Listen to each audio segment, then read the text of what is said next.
نظر بد کا علاج، نظر لگ جانا یہ حق بات ہے، اس کے علاج کے لیے بہت سی چیزیں بزرگوں نے بتائی ہیں۔ پہلی چیز تو سورہ نون والقلم وما یسطرون، اس کے آخر کی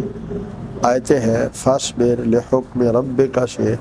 آخر تک 3 بار پڑھ کے تو نظر شدہ آدمی کو دم کرے اور کئی بار کرے۔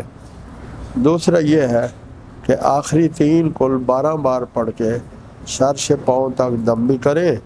اور پانی پر دم کر دے بسم اللہ پڑھ کے وہ پانی پی لیا جائے اور ڈال لیا جائے۔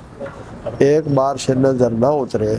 تو کئی بار کئی دن صبح و شام کر لیا جائے۔ اور تیسرا سورۃ فاتحہ 12 بار اور بسم اللہ الذی لا یضر مع اسمہ کی دعا 12 بار، یہ دائیں کان میں دم کر دے، اعوذ بکلمات اللہ التامات 12 بار، آخری 2 کل 12 بار بائیں کان میں دم کر دے۔ جس کو سحر ہے یا جس کو نظر ہے تو یہ آگے پیچھے درود شریف کے ساتھ